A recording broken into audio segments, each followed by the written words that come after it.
Pagkapat sa gaiginhawa, bisag kadunay mga problema, uban kanya pag-asaon ka sa mga problema nga angkon ta.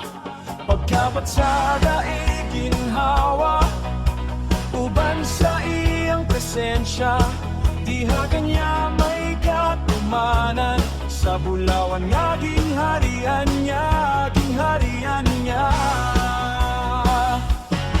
Hala mag-awit ug magdaig, gamiton ta ang pulong niya, uban sa grasya ug kaluoy niya, ning kalibutang gipuyan ta.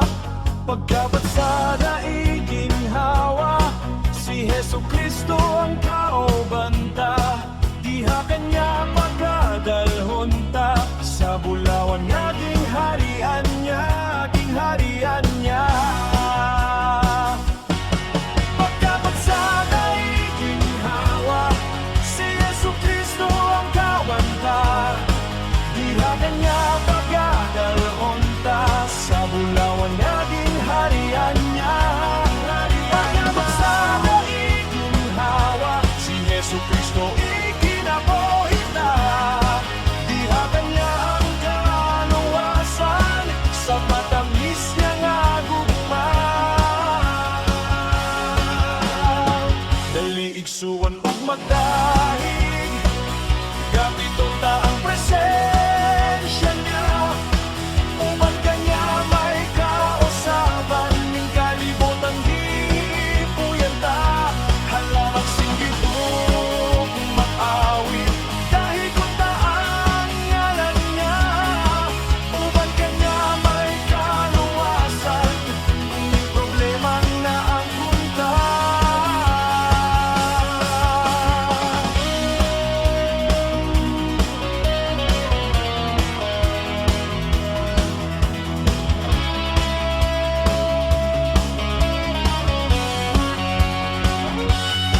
Daligsuon ug magdahig, gamiton ta ang presensya niya, uban kanya may kausaban, ning kalibutang gipuyan ta.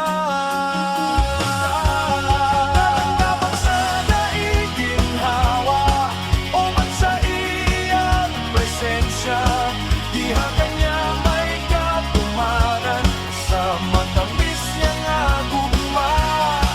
Hala magdahig ug magdahig, isang yutang pulong ni Jesus, ang pulong ni Jesus na ang kaluwasan,